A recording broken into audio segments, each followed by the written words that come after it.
Hey guys, welcome back to this quiet corner of the night. Tonight we drift into a city long vanished, Alexandria, where moonlight slips like oil over stone courtyards and palm fronds sway against half-shuttered balconies. You're barefoot in the dust of ancient streets. The air hums with salt and parchment, like someone just closed a book too softly to be heard. Far down the colonnade, a lantern swings on a hook. Its glow flickers gently across weathered walls, illuminating a past that never really left. You're not just walking into history, you're walking into a thought, into a place where ideas once burned brighter than torches. So before we settle in, take a second to tap like or even subscribe, only if this quiet space feels like home to you. I'd love to know, where in the world are you watching from? And what time is it? Now ease off the brightness, maybe let a soft breeze hum in the background, and let's wander gently into tonight's story together. You begin at the edge of the sea, not the loud, crashing kind. This one just murmurs old, content, as if it knows its waves are brushing against the same shore Hypatia once stood on. She might have walked here too, robes gathering dust, eyes on the constellations, fingers lightly gripping a scroll, or maybe a sponge used to erase equations from a wax tablet. The city doesn't shout anymore. It breathes. Alexandria, once the burning heart of knowledge, now flickers faintly in your imagination, yet that flicker still warms. You pass a boy napping beside a basket of dates. He stirs, but doesn't wake. Somewhere behind him, oil lamps still hang in arches above half-shuttered shop fronts. The taverns are quieter than they were a century ago. No philosophers flinging olives at each other mid-debate. But if you listen closely, you can almost hear the echo. Ideas used to fight here, not with swords, but with metaphors. Epicurus versus the Stoics, the Christians versus the Neoplatonists, the cynics versus everyone including themselves. Hypatia lived in that tension. She walked that razor's edge between logic and chaos. She taught astronomy in public, mathematics behind closed doors, and philosophy. Well, that part was everywhere. Even the way she stirred honey into her tea was probably laced with meaning. If you tried living like a true Stoic today, your boss might block you. Try telling them, "I am not late, I merely occupy a different temporal framework," and see how long your employment lasts. But Hypatia didn't live in abstraction. She rode a chariot through these streets. That's not a metaphor, a literal chariot. Picture her, reins in hand, robes flapping, geometry problems running through her head like background music. The horse's hooves leave no marks now. You watch the cobblestones shimmer underfoot and feel the ghost of movement. A city still in motion beneath the stillness. Philosophers often debated whether knowledge is discovered or invented. Are you uncovering truth like archaeologists brushing dust from old bones, or are you assembling meaning like mismatched furniture from some cosmic IKEA? No one agrees, and that's kind of the point. Tonight, you're not here to resolve the argument. You're just here to wander in it, float in it, really. Let the edges of thought blur like starlight reflected in wine. The scent of fig trees drifts past. Someone's playing a stringed instrument on a balcony above, the notes tumbling down like lazy leaves. You pause at a half-open gate. Beyond it lies a courtyard, and in the center, a marble basin filled with water that reflects the sky with unnerving precision. You crouch beside it, in the reflection. The moon stares back, but just for a moment. You're sure it's an eye, not metaphorically, a real eye, watching, and then not. The basin ripples as a breeze passes, and the illusion is gone. Or was it the truth, or were they the same? That's how Alexandria teaches you, not with answers, but with beautiful confusions. It offers you shadows shaped like clarity, and dares you to love the questions more than any conclusion. You brush your fingers along a nearby pillar.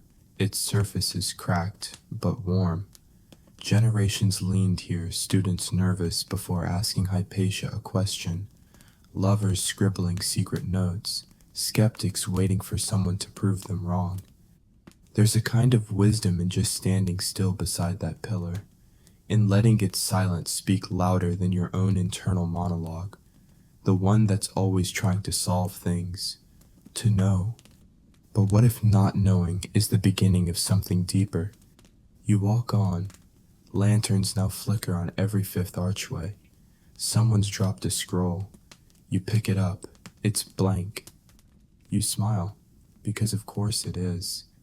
That's tonight's mood, a library full of blank scrolls, a universe still writing itself, a woman on a chariot, racing through equations that don't need to end.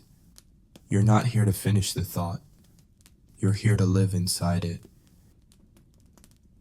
You follow the curve of a wide stone corridor that arcs like a whisper along the edge of the ancient city.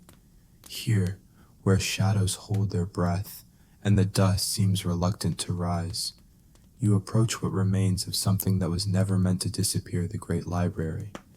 It doesn't stand tall anymore.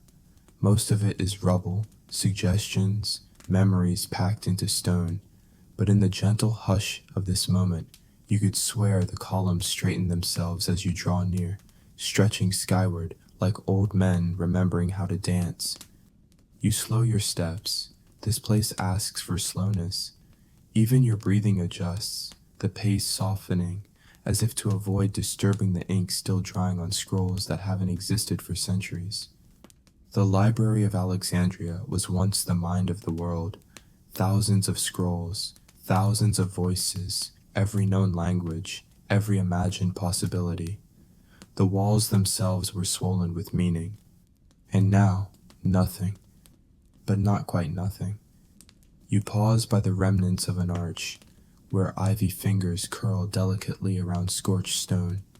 Beneath your fingertips, you trace grooves, perhaps marks from an earthquake, or perhaps where countless hands once steadied themselves while pondering truths they weren't ready for.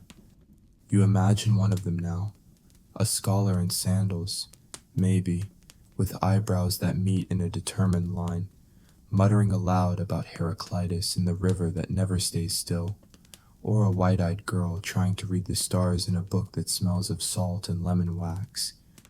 They're gone, but the air isn't empty. You feel it, that electric stillness, that peculiar hum of potential just before an idea is born. The library might be dust, but ghost light lingers. It's unclear how much was really destroyed, and how much we only assume was lost. Some historians argue the library faded slowly, not in one cataclysm, but in the slow erosion of attention. Apathy is a quieter arsonist than flame, and so it slipped away, scroll by scroll, thought by thought, replaced, eventually, by tax documents and new gods. But maybe not completely. Maybe ideas don't burn, maybe they migrate, hide in dreams, hitch rides and lullabies and bedtime stories, and the weird feeling you get when you almost remember something important. There's a myth, likely not true, but delicious, that said any ship entering Alexandria's harbor had to surrender its books. Officials would copy them. The copies were returned, the originals, quietly added to the library's collection, a piracy of wisdom, if you will. It's both charming and chilling.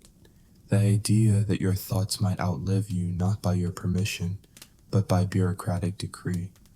You step through a threshold worn smooth by generations, a place where sandals once squeaked and scholars once sneezed and librarians probably got into very passive-aggressive debates over shelving systems. Inside, there's no roof anymore, just the sky, but maybe that's better. A breeze curls through, brushing past where shelves might have stood. You close your eyes, and in the rustling of leaves and night insects, you hear them again. Voices, some shrill with excitement, others low and tired, someone asking whether logic can ever truly describe love, someone else insisting it must, otherwise we're just animals in togas. A child laughs. No one ever mentions children in libraries, but you know they were here, because who better to chase knowledge than the ones who still think everything is magical? One story goes that Hypatia used to walk the outer hallways at dawn before anyone else arrived, whispering lines of Plato to herself, not because she was rehearsing, but because she liked how they sounded with no audience, words bouncing gently off marble in silence. You try it yourself. Wonder is the beginning of wisdom. The echo wraps around you like a shawl. Of course, Plato never met TikTok. Wonder these days is often swallowed by speed. Swipe, swipe, swipe. But here, time slows to the pace of curiosity.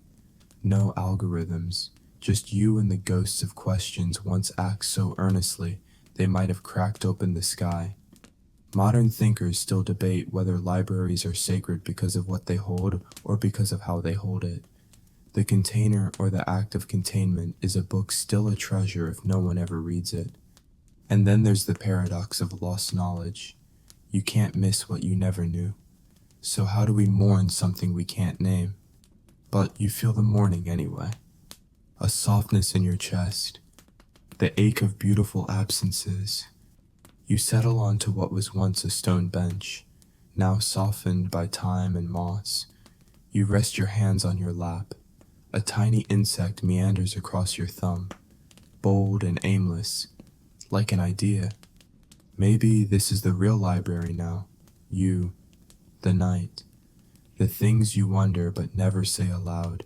The questions you forget to ask until you're half asleep and staring at the ceiling. The ones that sound like, what am I doing? Who would I have been then? Why does it matter if no one remembers? The bench does not answer. But it doesn't leave either. It holds you gently, like the library held all those thoughts, not needing to solve them, just keeping them safe. You breathe again, a little deeper, and beneath the dust, beneath the silence, beneath the yawning ache of history, something ancient sighs like parchment being unrolled in a dream. You've wandered deeper into the quiet, and now a soft glow draws you into a chamber that still breathes with thought. The air smells of beeswax and chalk powdery. Strange, a little like burnt bread, a little like old intentions. You don't see her at first, just the slow dust fall, drifting through shafts of moonlight from where a ceiling must have once hovered. Then you hear it, the faint scratch of something against stone. Not frantic, not impatient, rhythmic, purposeful. You round a column, and there she is. Hypatia. Not the marble statue version, not the tragic tale or the sanitized lecture slide. She's simply here, real, human. A woman with a piece of waxboard in her lap and a stylus dancing across it, pausing only when she squints slightly, as though arguing silently with her own thought. She doesn't notice you yet. Or maybe she does, but you get the sense she'd welcome you the way she might a wandering cat curiously, without obligation. Around her are piles of tablets, some barely scratched, some nearly covered edge to edge, symbols, shapes, numbers that look like poetry wearing a lab coat. You sit, quietly. The room allows it, the moment allows it. She wipes her board clean and starts again.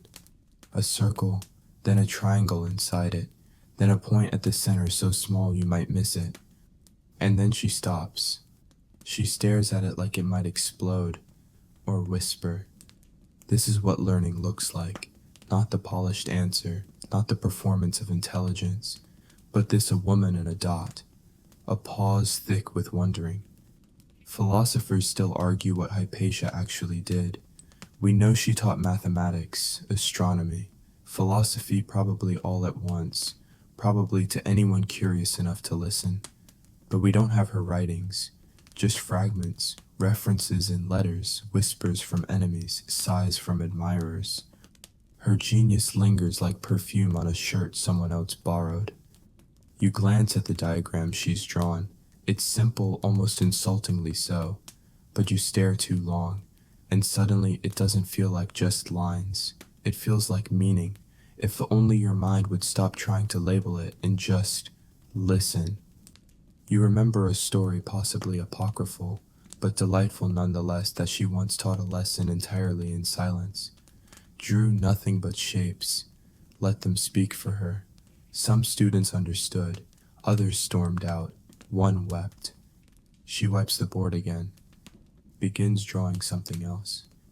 You try to follow, but your eyes blur, slightly, half from sleep, half from the edges of comprehension teasing you. Here's the strange thing: you're not frustrated. Normally, confusion nags at you, pokes your ribs, whispers you're falling behind. But here in her presence, you want not to know. You want to stay in this warm uncertainty, like soaking in a bath that might be too deep for answers. She looks up now, and her gaze brushes yours. It's not piercing, it's not intimidating, it's amused. Like she knows exactly what you're thinking. Like she's thought it too, and chose not to answer. You'd heard stories of her debating bishops and senators, of shutting down arrogant pupils with a single line of logic. But none of that shows here. Here she is only a teacher. The good kind. The kind who lets you feel smart even when you're very, very lost. There's chalk under her fingernails. Her robes are worn. One of her sandals is missing a strap. She is so very unimpressive, and that is what makes her miraculous. You glance around the room. There's no pulpit, no gold, no ego, just a floor worn smooth by years of pacing, a low bench near the wall, and the echo of questions long since evaporated. And yet this was the center of something.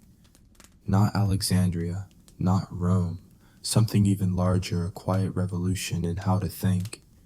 Because Hypatia didn't just teach facts, she taught how to sit inside a thought, how to endure ambiguity without blinking, how to ask questions not to trap the truth, but to befriend it. You wonder what modern school would be like if we did more of that. Imagine your high school geometry class starting with, here's a shape, don't solve it, just be with it, ask it how its day was. No wonder philosophers still fight over whether mathematics is discovered or invented. Maybe both, maybe neither. Maybe the shapes were always there, and we're just learning to apologize for how badly we misunderstood them. She leans over her wax board again, makes one final mark, then sets the stylus down and looks at you fully. You don't need to understand, she says, not with words, but with her expression, with the calmness that settles in your chest like a warm stone. And then she smiles. Not a grand, triumphant grin, just a smile of someone who has found joy in the fact that the universe is very large, and our minds are very small, and still we get to try. You stay there a while, just sitting in the half-light of this dusty chamber, listening to the near silence. It's a silence that isn't empty, somehow. It crackles, like a fire that refuses to go out even when there's no more wood, only the memory of heat. Hypatia doesn't speak, but that's fine. Her silence has structure, like the geometry she draws. You begin to notice it has corners, curves, a kind of pulse. Not all silences are equal. This one feels like the soft pause before someone answers a question with a better question. She draws again. A triangle this time, equal sides, equal angles. Then she places a single dot, just off to the side, deliberately wrong, as if inviting you to wonder why. And there it is, the shape of doubt. She's not teaching you to believe. She's teaching you to wobble. You've heard it said somewhere, maybe in a podcast or on a coffee mug, that philosophy begins in wonder, but no one mentions how uncomfortable wonder can be. It's itchy, it won't sit still, and it never arrives on time. Students once begged Hypatia for clarity, for definitions, for conclusions that could be neatly boxed and filed and perhaps even monetized. But she had a habit of giving them harder questions instead. What is time? Where does the soul begin? What if none of this is real, but the longing for truth is? You shift your weight. The stone floor presses into you like it has opinions. Philosophers still argue about this, about whether doubt is a weakness or a tool. René Descartes made it famous later, centuries after Hypatia, using doubt as his starting point. But Hypatia, she made doubt a room, a temple, a lesson without a test. The modern world doesn't like that.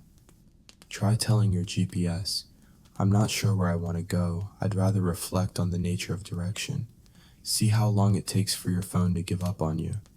Certainty is marketable. It sells supplements and subscriptions. Doubt is bad for business. But Hypatia knew better. She knew that doubt wasn't indecision, it was curiosity with good posture. You watch as she draws the same triangle again, but this time places the dot inside, then outside, then nowhere at all. Each version says something different. Each version invites new questions, and none of them are wrong. A rustle behind you. Someone enters the chamber, a young student, maybe 16, nervous, carrying a tablet like it's made of glass. He nods to her and sits, careful not to breathe too loudly. You think about all the students who must have sat here over years, decades, hundreds, maybe thousands, people who walked dusty alleys to find answers and were instead given shapes. There's a fringe anecdote not well sourced, possibly just invented by bored historians, that one student once asked Hypatia, "How do I know when I've learned enough?" And she answered, "When you stop looking for the end of the circle." You like that. You don't fully understand it, but it settles in your brain like a pebble in a pond, ripples forming gently, slowly, without urgency. You lean back. Let your gaze drift up to where the ceiling used to be. Stars blink overhead, like old ideas remembering themselves. You wonder what Hypatia would have thought of modern knowledge, of encyclopedias you can carry in your pocket, of articles about black holes sitting beside videos of raccoons playing ukuleles. Would she have marveled or sighed? Probably both. There's a tension in her philosophy that scholars still argue over. Was she trying to preserve ancient knowledge or break it open? Was she loyal to Plato and Plotinus, or quietly rebelling against their neat cosmologies? The truth is, we don't know, and maybe we're not supposed to. Because sometimes knowing too much about a thinker lets you pin them down. Hypatia resists pinning. She's slippery in the most delicious way. You glance again at the student beside her. He's writing something, not copying, creating. A diagram, a poem, a philosophical grocery list. And Hypatia watches, not correcting, not nodding, just watching. Maybe that's the real teaching here. Not the content, not the logic, but the space to doubt beautifully. A kind of unknowing that isn't hollow, but full like a sky that doesn't end, or a question that holds you the way a hammock holds your weight, gently, just enough to keep you from falling.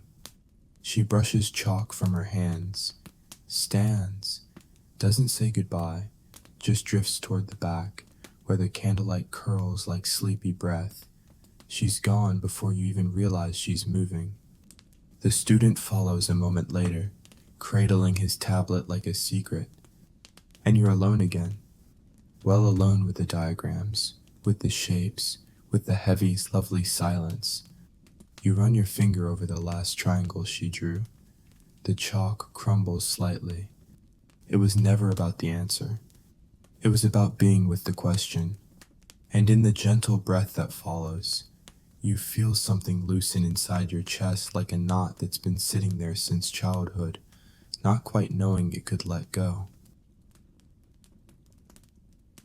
You hear it before you see it, the faint roll of wheels across cobblestone, not hurried, not slow, a measured rhythm, like someone thinking with their whole body. Around the corner, under the hush of torchlight, comes the chariot. It's not grand, no gold, No peacock feathers, no blaring trumpets, just clean lines, sturdy wood, iron-wrapped wheels that whisper rather than clatter. And Hypatia stands at its helm, not regal, not aloof, but utterly present. Her robes catch the air like they've memorized the wind. One hand loosely holds the reins, the other rests on the curve of the chariot's frame, fingers tapping in quiet thought. You imagine equations blooming in her mind like nighttime jasmine, fragrant and invisible.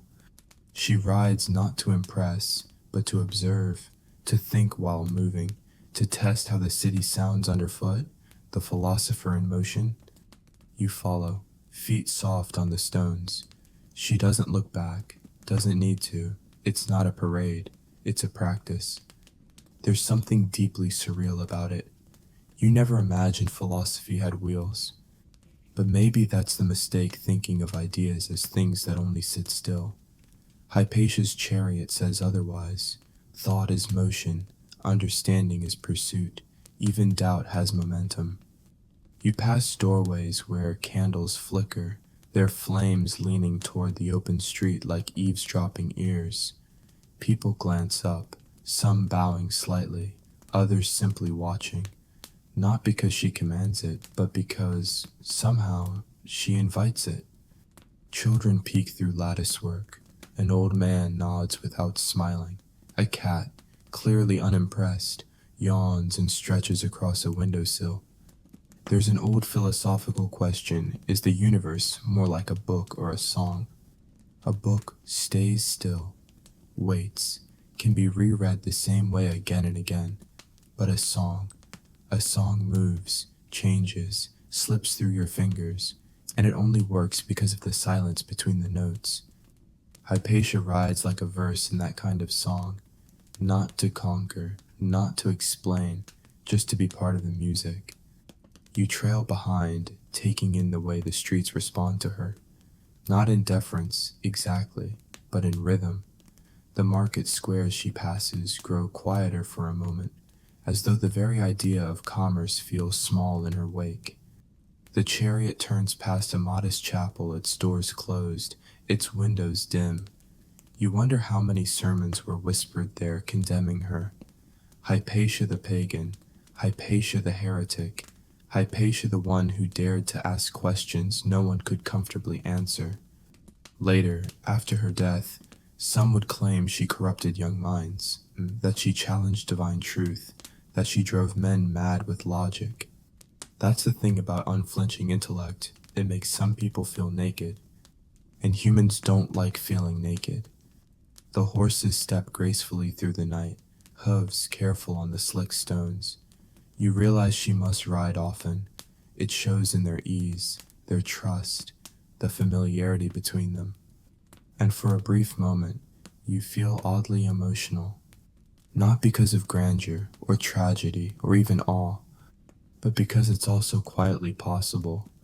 A woman, a chariot, a city, and the idea that deep thought belongs in motion, that you don't have to renounce the world to understand it. You just have to ride through it with open eyes and loose hands. Philosophers today still debate whether Hypatia was more scientist or mystic, more mathematician or teacher, whether her chariot was a symbol of autonomy or just how she got to work. Honestly, maybe it doesn't matter. Maybe it's enough that she rode, that she made herself visible, that she let the city see what thinking looked like, not in a scroll, not in a sermon, but on wheels, under stars, down every crooked alley of civilization. And maybe what mattered even more is that she didn't do it with certainty, but with curiosity. Because anyone can ride in triumph, but riding with wonder, that's rarer. You pause as she disappears down a side street, swallowed by shadows and the rustle of fig leaves. The night exhales, and you feel something shift inside you. Not a realization, not a conclusion, just a tiny turning, like a wheel catching light. The chariot has vanished into the folds of the city, and you're left standing beneath the same stars that once teased answers out of philosophers and shepherds alike. They haven't changed much, though your understanding of them has. Again and again, beautifully, embarrassingly. You lie down on a worn stone ledge that overlooks the dark sea. It's still warm from the day's sun. Above you, constellations. Not that you'd recognize them the way Hypatia did. For you, they're mostly just friendly dots. But to her, they were narratives, systems heavenly geometry arranged with unsettling precision. Or so people thought. Because back then, the sky wasn't just pretty, it was truth. The movement of the stars was law, a divine choreography. Ptolemy, whose models Hypatia knew intimately, had mapped it all out, the Earth at the center, planets in perfect circular orbits, everything spinning in sacred order. It was tidy, reassuring, and utterly wrong. You blink up at that same firmament and try to imagine believing, with absolute confidence, that the entire cosmos rotates around you, that the sun, the planets, even the stars, all of it exists to circle your little rock. It's charming, in a way, a bit like believing your dog writes you poems when you're out of the house. Of course, the cracks in Ptolemy's system were already showing in Hypatia's day, but still, people held on, because that model felt right, it matched their senses. The sun looks like it moves, so why question it? It's a good reminder what feels true and what is true often sit at different tables. She must have seen it, Hypatia, seen the wobble, the mathematical nudges that said, hey, something's off. But she didn't panic, didn't throw out the universe. She just kept calculating, sketching, teaching. Imagine knowing the model might be broken and still respecting the effort it took to build it. That's a rare kind of grace, one the modern world often forgets.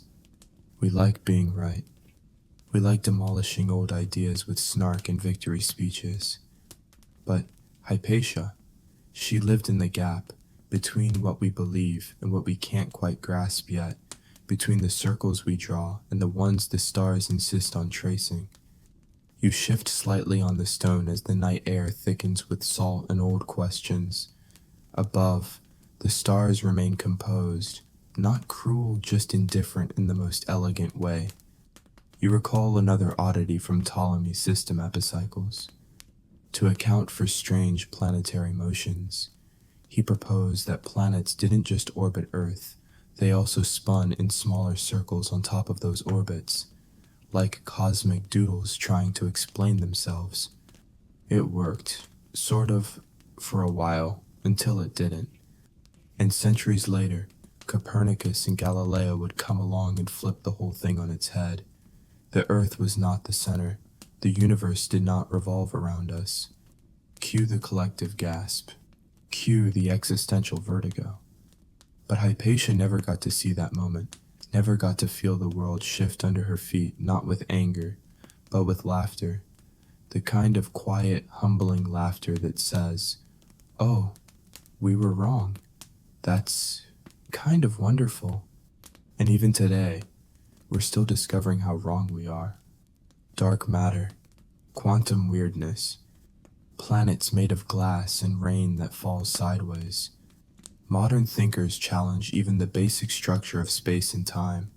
Some wonder if reality is made of information, like the universe is one enormous, poorly managed database. Others suggest we're just shadows on a cosmic cave wall, not in the poetic sense, in the terrifying simulation theory kind of way. It's unclear if they mean this literally, and if they do, that it doesn't make sleeping easier. But tonight isn't for solving. It's for lying here, letting the sky be both cradle and riddle, for remembering that even our most cherished models are guesses in evening clothes. You run your fingertips along the ledge. Tiny flecks of limestone catch the moonlight, the same material Hypatia might have carved into with her stylus. Same dust, same story. And you think how many people have stared at the stars thinking they had it all figured out. And how many had the quiet courage to whisper, maybe not. It's easy to love knowledge when it confirms what you already believe. harder when it tilts your whole world. But that tilt, that wobble is where the good stuff lives. You close your eyes and feel the earth spin beneath you, fast, silent, relentless. You're not the center, and thank whatever gods may be that you don't have to be. You drift a little deeper into the city, through archways that lean just slightly too far left, as if tired of their own history. Somewhere nearby, a rooster crows despite the hour, confused by the torchlight, or maybe just ambitious. Then comes the scent, thick, acrid, bitter. Smoke. You turn a corner and there it is. A crowd, not a mob, not yet, but its voice is rising, jagged at the edges. Cloaks whip in the air, sandals scuff hard against stone. Someone shouts, someone else weeps. A boy clutches a scroll to his chest like it's a kitten. You stand at the edge of it all, unnoticed, watching. This is not a teaching moment. This is what happens when philosophy meets fear. When knowledge, too slow and too subtle, runs straight into belief with clenched fists. Hypatia isn't here, not yet, maybe not ever again, depending on how this memory bends. But her presence hangs in the air like tension in a wire stretched tight, invisible, and humming. It's tempting to think of history as neat chapters, enlightenment, decline, renaissance, but more often, it's a thunderstorm of crossed wires, ideas clashing like weather fronts, each convinced it's the sun. This gathering, it's one of those storms. You hear a name hers shouted like a curse, or maybe a prayer, or maybe both. In Alexandria, truth had started wearing uniforms. Belief had sharp corners now. Lines had been drawn, not with chalk this time, but blood. And Hypatia, with her circles and her silence, had the audacity to refuse choosing a side. It's easy, centuries later, to turn her into a symbol, a martyr, a statue draped in nobility. But here, now, among these shadows and sparks, she was just a woman who kept asking questions when the world demanded declarations. And that apparently is dangerous. You step back from the crowd, into the side alley where the light softens. Someone's left a broken stylus on the ground, snapped in half, still warm from a hand that gripped it too hard. There's a philosophical tension that scholars still chew over the battle between logos and mythos, logic versus narrative, reason versus story. One seeks clarity, the other, meaning. But the problem is, humans are suckers for a good story, even if it's wrong, especially if it's simple. Hypatia's logic. It was elegant, precise, patient. But the stories being told about her witch, seductress, idol of false gods, they spread faster, like fire licking through dry papyrus. You wonder, briefly, how many scrolls burned that night. The numbers don't matter anymore. What matters is that someone chose fear over curiosity, that people who were once students became suspects, that questions became threats. And still, somewhere in the dark, you hear a soft voice. Do not let anger make your proofs. Or maybe you imagined it. Either way, it calms you. It's unclear if Hypatia foresaw this moment, whether she understood how close the blade was to her throat. Maybe she thought reason would hold, that Alexandria would pause, inhale, think. It didn't. Cities, like people, get scared, and scared things lash out. A wind picks up, embers scatter, the crowd begins to move, like water that's decided to become a flood. You don't follow. You stay behind, among the broken chalk, the scuffed sandals, the silence just after thunder. It's easier, sometimes, to blame ideas than face our own smallness. But ideas are just mirrors. Hypatia held one up, and what people saw in it terrified them. The weight of not knowing, the shame of being wrong, the fear that the universe doesn't care whether you believe in it or not. You sit on a low stone step and wrap your arms around your knees. Somewhere nearby, a child's voice hums a song, off-key, gentle. The smoke clears just enough to let you see the moon again. And you think maybe the bravest thing isn't dying for truth. Maybe it's daring to love it when it doesn't love you back. You walk until the noise fades behind you, dissolving into the hush of night and thought. The streets here are empty, emptier than they should be, too quiet, too still, like the city's holding its breath. But above you, on a sloped rooftop beneath the stars, something gentle is unfolding. A shape, drawn slowly in powdery chalk, perfectly round. A circle, and another, intersecting, then a triangle tucked gently inside, not imposed, but placed, the way one might place a child into bed or a coin into the hand of a statue. You climb, curious. The tiles are cool beneath your fingers as you reach the rooftop ledge. And there she is again, Hypatia, alone, kneeling before a flat slate, drawing shapes as though they were prayers.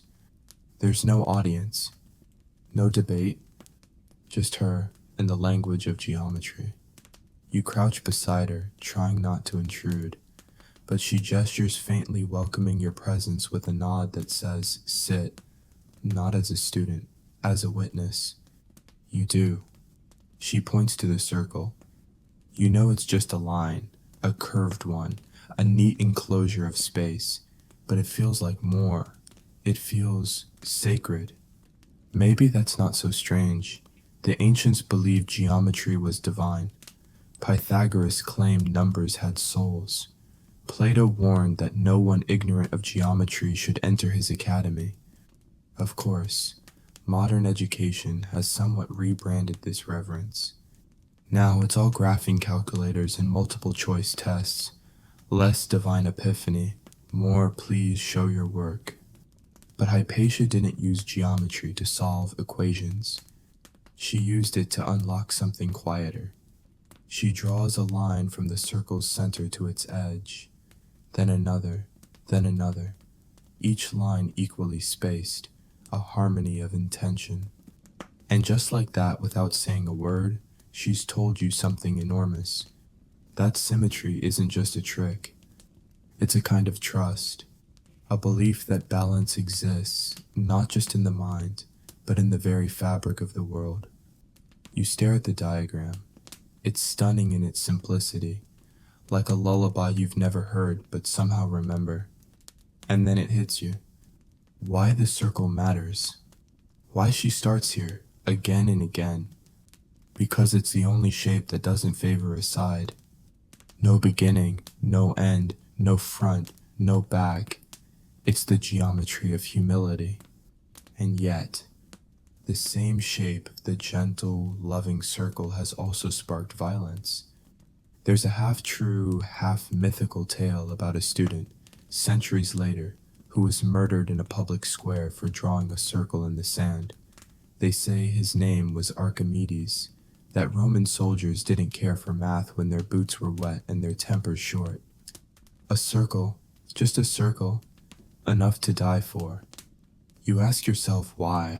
Maybe because it's the shape of something people can't control, can't claim, can't slice into pieces. A symbol of something older than politics. Too perfect to be argued with. Too silent to be manipulated. You glance at Hypatia, who is now erasing part of her diagram not in shame, but in joy.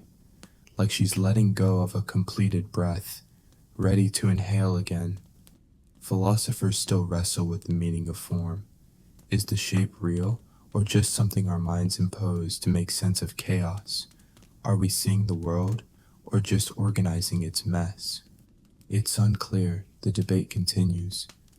But here, on this rooftop, under the watchful moon, you stop caring about the answer. You just feel the peace of it, the quiet discipline of attention, the way her fingers move with care, not pride. The understanding that meaning doesn't always have to shout. Sometimes it whispers. Sometimes it's just a circle drawn at midnight when no one's watching, except maybe the stars. A breeze rolls past, scattering a few chalk grains into the air. They float briefly, then vanish. She draws again. This time, a spiral. It begins at a point and slowly winds outward. You think yes. That's what learning is. Not a climb, not a sprint, a spiral. Returning again and again to what you thought you understood, only to find a new layer, a new context, a new you. Hypatia's hand pauses. She sets down the chalk. And you know this lesson is done. You don't clap. You don't speak.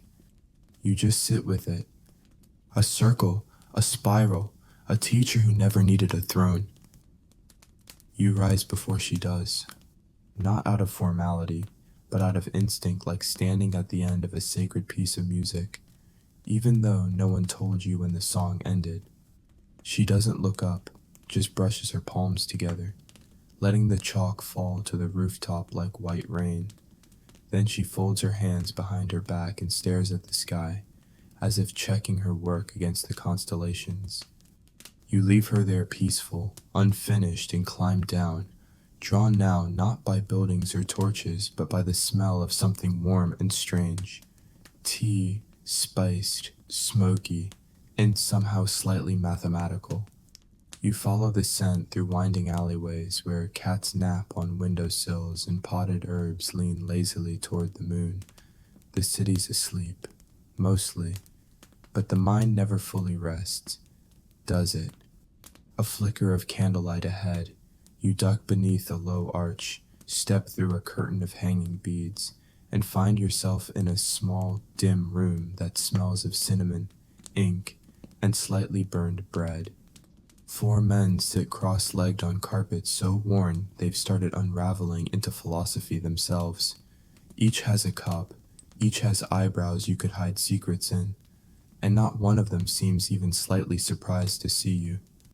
They nod. In that specific way, desert thinkers do the way that says, "You're late, but we're glad you arrived." You sit. The tea arrives without ceremony, no words, just steam and silence. One of the men begins to speak, slowly, as if unrolling a scroll in his throat. "Knowledge," he says, "is not a lake, it is a mirage." Another leans forward, and still we crawl toward it. A third sips, some of us with better sandals. The fourth smiles without smiling, and some of us barefoot, but with cleaner hearts. They're joking, mostly, but also not. You've stumbled into a gathering of what could only be described as philosophical outliers, fringe thinkers, desert mystics, people who don't just believe in unknowing, they revere it. They speak in riddles so dense they're practically polite traps for logic. You try to follow, sipping your tea, which tastes like the history of the Silk Road and a mild hallucination, and listen as they debate whether the self exists only in mirrors, or whether mirrors themselves have selves. One man argues that understanding is an act of violence. Another replies that ignorance is just a coward in a very large robe. And all the while, they quote thinkers whose names you've never heard, poets who wrote their works in the margins of other people's texts, astronomers who only believed in stars you couldn't see. This, apparently, is the secret club of unknowers, and their conversations are less about conclusions, more like jazz. You ask a question tentatively, something about logic, or maybe fear. It comes out softer than you expected, like you didn't want to startle the words. They don't answer directly. One just passes you a small bowl filled with smooth stones. On each stone, a symbol, a dot, a squiggle, a fingerprint. You pick one, hold it up. Ah, one man says, "The symbol for silence." You nod slowly, as if you'd known that all along. This, you begin to realize is what Hypatia was always orbiting, not just answers, but the condition of thinking, the mental posture of wonder, the willingness to not resolve. You think of your own life, the pressure to know, to state, to brand, to define. How rare it is to be allowed to pause, to dwell inside an open question without the dread of being seen as uncertain. You're not sure how long you sit with them. Time here is a flexible citizen. At some point, one of the men leans back and closes his eyes. I once spent 3 years writing a book, he says. Then I realized I was writing it just to avoid admitting I didn't know anything. He sips his tea, so I burned it, and I've been very peaceful ever since. The others nod, as if that's the obvious response to finishing a manuscript. And maybe it is.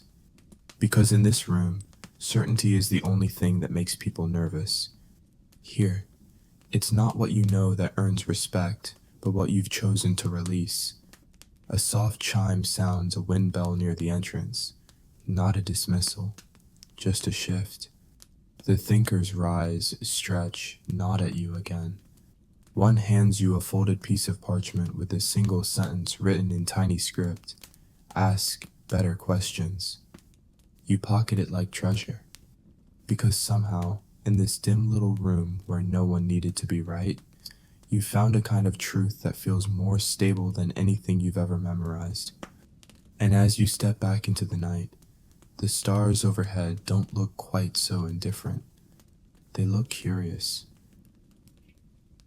The door to the tea room swings shut behind you with the soft thump of old wood and older ideas. You're back on the cobblestones now, guided only by moonlight and the strange warmth in your chest, the kind that lingers after a conversation you didn't quite understand but know you needed. Your pockets are heavier than they should be. One carries that smooth stone with the silence mark. The other, the folded parchment with its simple, annoying, wonderful instruction. Ask better questions. You walk for a while, aimless but content. The city is mostly asleep again. Even the dogs have settled down into philosophical snores. You think of Hypatia not as a martyr or an icon, but as someone who might also have wandered through nights like this. Step slow, mind full. Eventually, you arrive at a quiet alcove, a kind of courtyard, nested between buildings too modest to be important and too old to be forgotten. In the center, a low bench, a few scattered leaves, and a slab of marble tilted at just the right angle to serve as a writing table. This must have been one of her places, not a classroom, not a forum, just a spot, a thinking place. You sit. For a long moment, you do nothing. Then you notice faint etchings on the slab, equations, diagrams, symbols half erased by time and weather. Most are unreadable now, except for one faint phrase scratched in neat Greek script. You can't read Greek, but somehow you feel it. And you guess it says something like, "There is silence between all things. Learn to listen there." You place your hands on the stone, gently, and wait. You're not meditating, not really. You're just allowing the thoughts to stretch. The quiet here isn't the absence of sound, it's the presence of space, the kind of space that used to exist between each word in a carefully written letter, the kind that exists between breaths, between heartbeats, between questions and their refusal to be answered. Hypatia understood that. It's easy to picture her sitting here, stylus in hand, sketching out equations with no real urgency, not to publish, not to defend, just to see. To sit with the math not as a task, but as a companion. There's a story obscure, possibly fabricated by romantic historians of Hypatia, pausing in the middle of solving a complex formula, closing her eyes, and simply listening. When asked what she was doing, she said, "I want to hear the space between the numbers." Ridiculous, maybe. Or brilliant. Modern thinkers might scoff. Numbers don't make noise. Equations don't hum. Except they kinda do. Ever heard a graph being sung? Probably not, but some physicists describe certain equations as beautiful, musical even. When a formula balances just right, it doesn't just compute, it resonates. That's the silence between equations. That's what Hypatia was listening for. In today's world, silence is rare. It's been optimized out. There's always something: notifications, traffic, headlines, urgency. Even our quiet moments are often filled with productivity apps and ambient soundtracks curated by algorithms that think we're resting. But this is real silence. And it's not passive. It asks things of you, not for answers, but for presence. You run your fingers along one of the faint grooves in the stone and wonder what problem it once tried to solve: a planetary orbit, a theoretical paradox, or maybe just the shape of a better question. There's a philosophical debate, one still unresolved, about whether mathematics is invented or discovered. Are we finding truths that were always out there, waiting, or are we making them up to feel better about how big and confusing everything is? The scholars argue, they write papers, they attend conferences with bad coffee and very serious panels. But Hypatia, you imagine her sitting here, shrugging softly, not because she doesn't care, but because she knows the question is better than the answer. You close your eyes, and for a fleeting second you hear it, the silence between things. It's not empty, it's full of potential, like a chalkboard just before the first line is drawn, like the air between notes in a melody that doesn't need to end, like a question whispered across centuries, not to be solved, but to be shared. You stay seated on that worn slab of marble until the stars feel closer than the rooftops, until your thoughts begin to soften at the edges, like bread left out too long. You are not tired exactly, just unusually open. A thought arrives, almost sheepishly. Certainty. What a strange thing we do with it. You let that word sit in your lap for a moment like an overly proud cat. It purrs. It judges you. Certainty is a comfort, yes, but also a costume. Sometimes it fits, and sometimes you wear it just to be allowed into the room. People adore certainty. It's sold to us in every flavor: political, spiritual, scientific, social. Here's the truth. They say, click here, believe this, wear it like a badge, no thinking required. But Hypatia, she didn't play that game. You imagine her watching a debate and quietly asking, what if you're both wrong, and delightfully so? There's an old story, possibly fictional, but let's pretend it's true, of a visiting dignitary who asked her flatly, what do you believe, expecting a list, a creed, a tidy doctrine? She replied that the stars move, the earth breathes, and the mind is better used asking than assuming. He didn't invite her to dinner after that. And maybe that's the danger of certainty. It ends conversations. You notice now that many of the burned out scrolls in the old library probably contained absolute truths, outdated medical charts, flawed maps, philosophical systems that couldn't imagine germs or galaxies or gender fluidity. They were wrong, passionately so, but still worth reading. Because even in error, there's motion. Philosophers still argue whether certainty is a virtue or a vice. The Stoics prized at truth as something you could grab, hold, live by. But the skeptics, especially the Pyrrhonians, saw certainty as a trick of the ego, a trap. Pyrrho himself reportedly walked around refusing to affirm anything, not even that fire was hot or that walls were solid. He needed constant supervision, lest he walk off a cliff or into a flame, nobly uncertain of its burn. Modern thinkers challenge both extremes. Neuroscience shows us how often our brains think we're certain when we're just fast, reaction masquerading as knowledge. Certainty, it seems, is sometimes just a well-rehearsed guess. You rise slowly from the bench, bones crackling like old parchment, and begin walking again. The city's quieter now, almost reverent. Somewhere, a water jar tips over in a window, and the sound of its splash carries down the alley like punctuation. You think of all the arguments you've seen online, the memes shouted in capital letters, the comment threads that devolve into certainty jousts.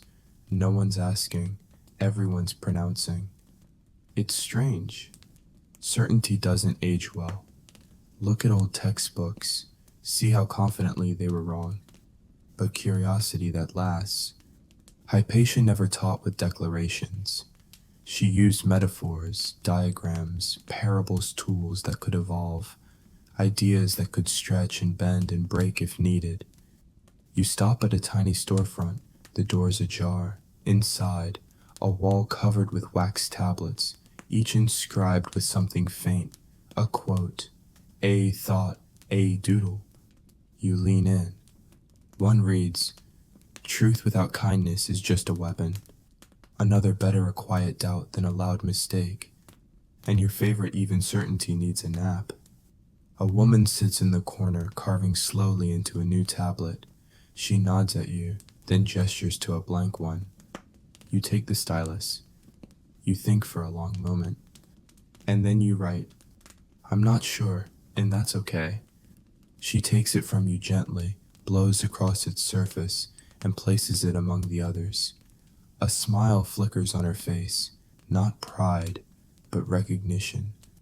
You leave quietly, the way you entered, back under the stars again. You think about how rare it is to be allowed not just by others, but by yourself to not know. To stand in the middle of the equation, hands open, content in the ambiguity. The world isn't asking for certainty tonight. It's asking for your attention, and maybe, if you're willing, your permission to wonder. You drift along Alexandria's edge now, where the stone paths give way to sand and sea and the soft hush of waves like distant thinking. The city's lights are behind you, small and flickering. Before you, only the ocean, pulling in and out, the most ancient of rhythms. A bench waits here, or maybe a drift of smooth stone shaped like one. Either way, it welcomes you. You sit, and there, in the folds of your robe, or maybe your memory, you find something unexpected. A letter. You didn't write it, but it's addressed to you, or rather, to someone very much like you. You unfold the parchment, edges curled from time and warmth, and you begin to read. To the student I will never meet. I don't know your name. I don't know your questions. I only know you exist because questions are eternal, and someone is always asking them. It's signed with a single name, Hypatia. You stare at the page. It doesn't matter whether it's real. It matters that it feels real. That someone, somewhere, imagined writing to the future not to instruct, but to accompany. I imagine you wondering whether what you learn matters.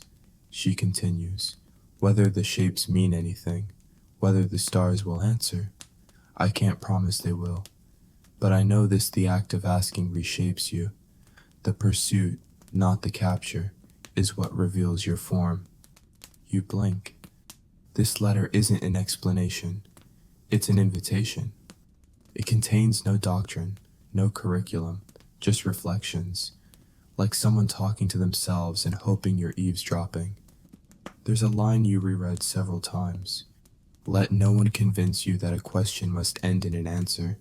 Sometimes the question is the home.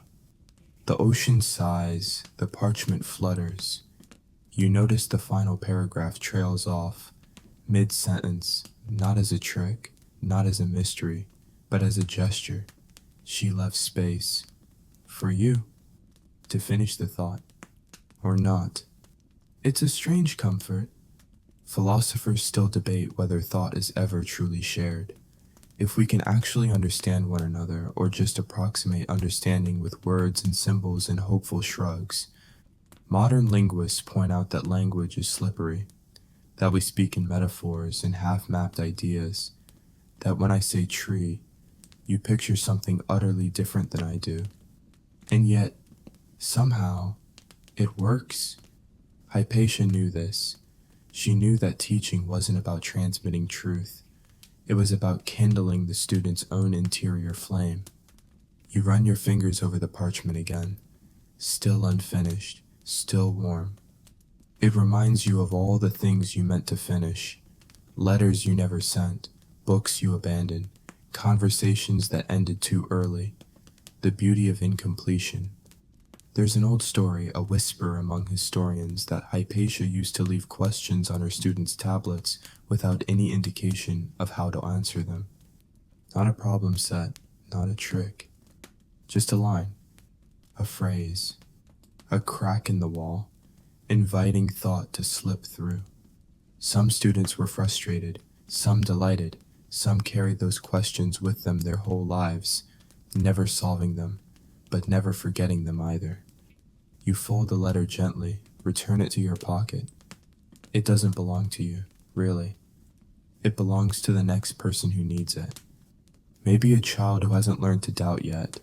Maybe an old man who forgot that doubt is still a kind of faith.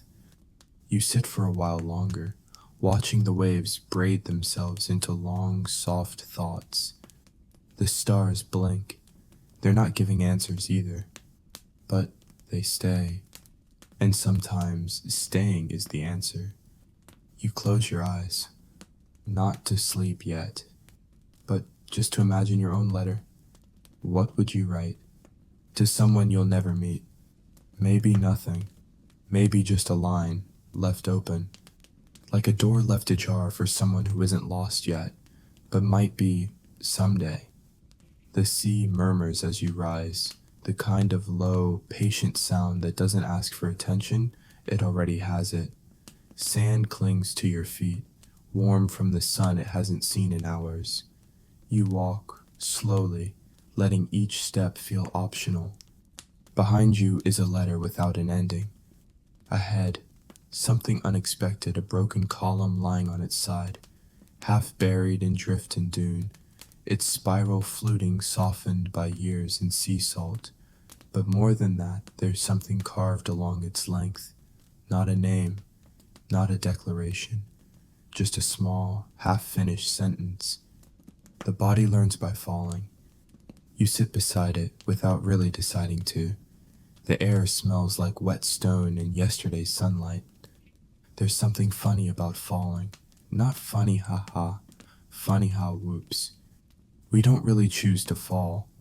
We realize we've fallen. And in that microsecond between the certainty of our uprightness and the truth of the ground comes the deepest philosophical question of all. Wait, what? You smile to yourself.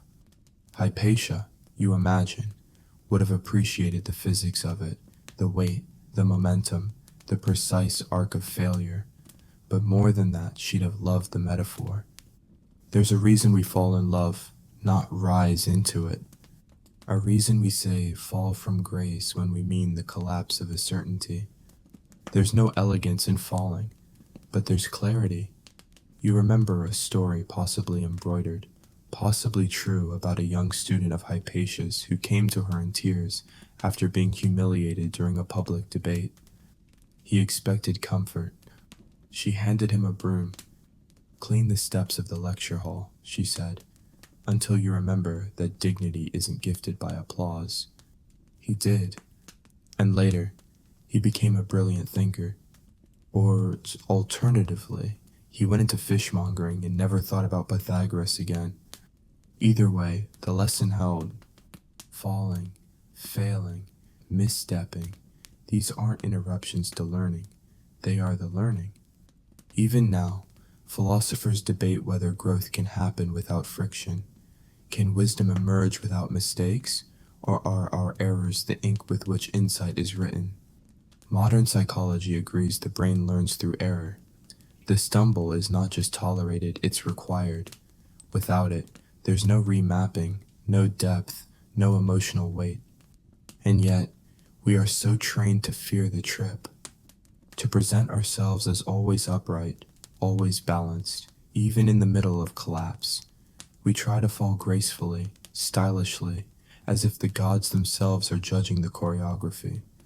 But Hypatia would have said, fall weird, fall loud, fall mathematically, if you must, but don't pretend you didn't fall.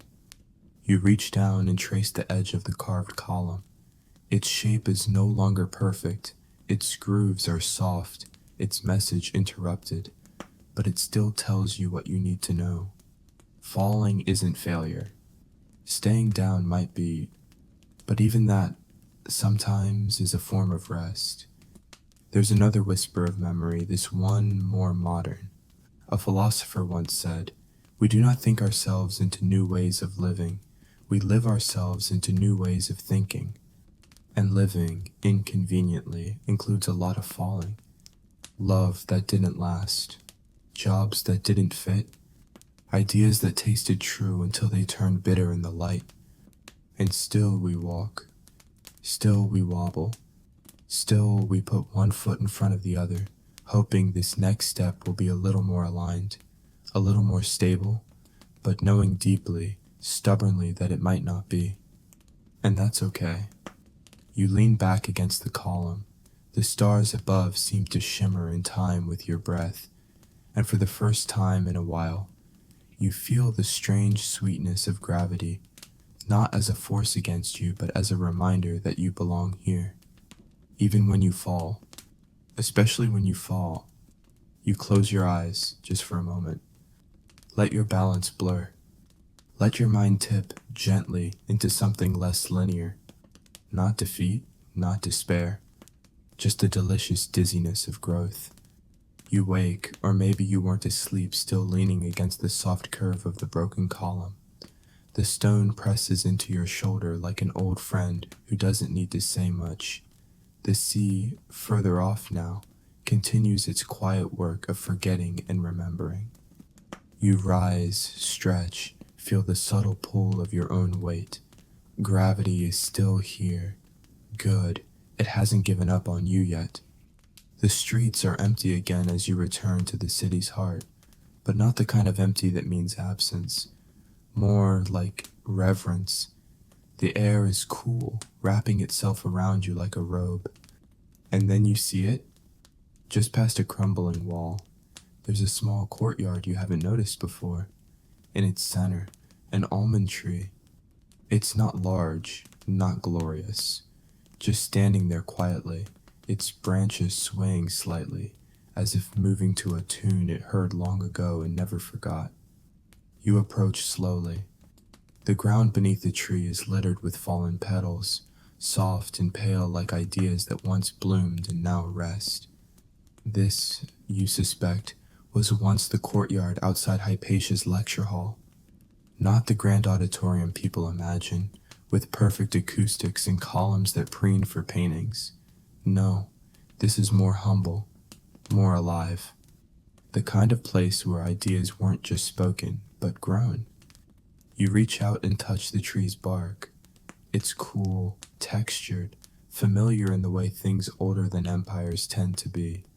You wonder how many students stood under these branches, nervously reviewing formulas, reciting definitions, trying to impress a woman who never cared much for performances. The almond tree doesn't ask questions, but it listens very, very well.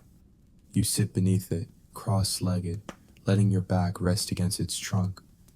And you remember, something strange and wonderful almond trees bloom early, before the cold is gone, before the world says it's time. They risk everything on the possibility that warmth will return. It's poetic. Hypatia would have liked that, not because it's beautiful, but because it's true. There's a debate in philosophy about where knowledge begins. Some say with the senses, others with logic, and some, like Plato, insist it comes from memory, a truth we already know, hidden beneath forgetfulness. Maybe that's what the almond tree remembers. Maybe it blossoms early because it refuses to forget that spring always comes. You glance around the courtyard. Bits of pottery line the edge. The corner of a sundial peeks through the weeds. The faded lines of what might have been an equation, scratched faintly into stone. Someone once argued here. Someone once laughed too hard and got a stern look from Hypatia.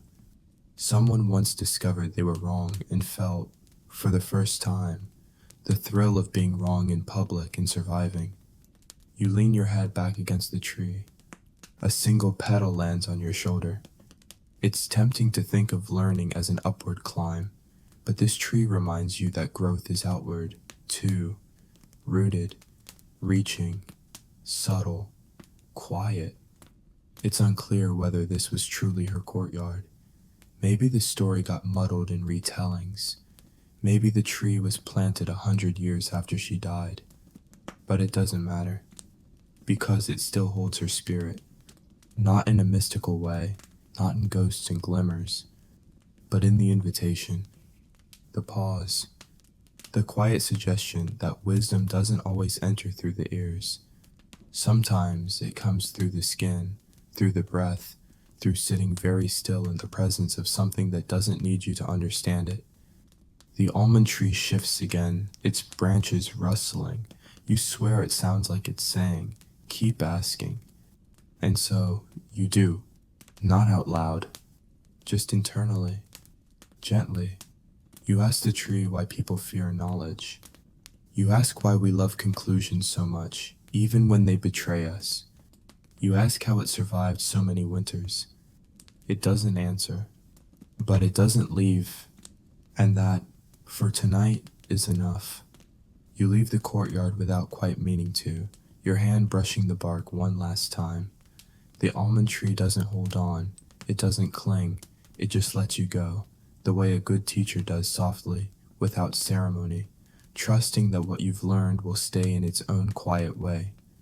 Back on the street, you feel the city stretch and breathe beneath your feet. Alexandria isn't sleeping, it's meditating, waiting, like you, for something that doesn't need to arrive. You follow a winding path, no destination in mind, only a pull. Past shuttered stalls, empty amphorae, sandals left by doorsteps like punctuation marks left at the end of unwritten letters. And then you come to a clearing, not large, not special, but very still. There's a bench here too, the same style as the one outside the library. Maybe all benches in Alexandria are secretly part of one long thought, just waiting for a body to sit down and finish the sentence. You sit, you wait, and after a while, you begin to feel it again, that sense of patterns, barely visible, like ripples beneath the surface of your own mind, the geometry of kindness. It's not a phrase Hypatia ever wrote, but maybe she thought it once, or someone thought it while listening to her speak, or maybe you just invented it. Doesn't matter. It feels right.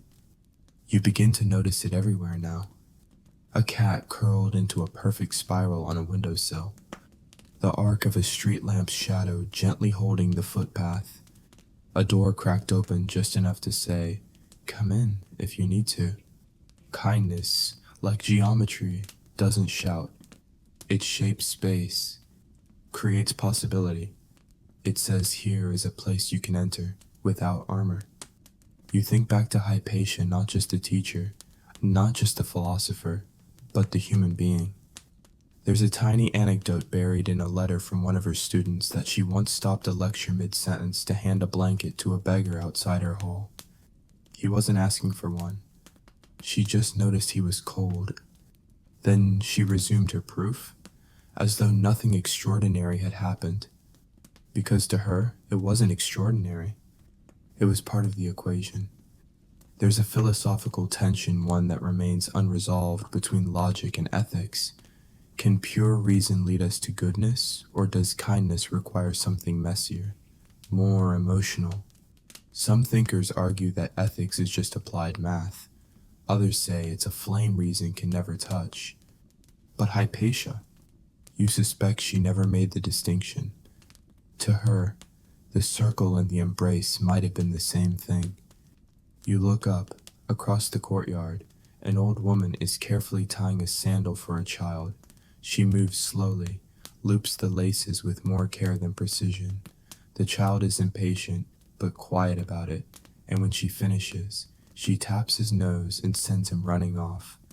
He laughs, not a loud laugh, but real. And there it is again. Geometry, kindness, order, care. Not grand, not cosmic, but utterly true. We don't usually think of kindness as profound. It doesn't get academic papers. It's rarely seen as an intellectual triumph, but maybe it should be. Because it's hard to be kind when you're confused, and harder still to be kind when you're sure you're right. Certainty sharpens, kindness softens, and in that tension between edge and curve sits philosophy.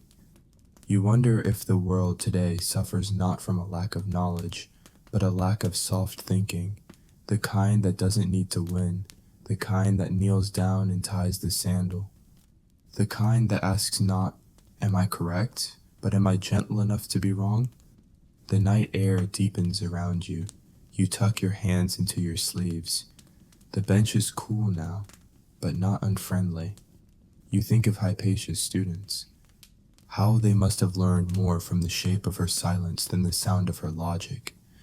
How many of them must have gone on to teach not equations, but postures, ways of sitting with complexity, ways of asking, and maybe just maybe ways of being kind without needing to be told to. You sit a little longer, letting the pattern settle. The math of mercy, the algebra of attention, the theorem of tenderness. You won't remember the formulas tomorrow. That's fine. But you'll remember how they felt. And that might be the deeper proof.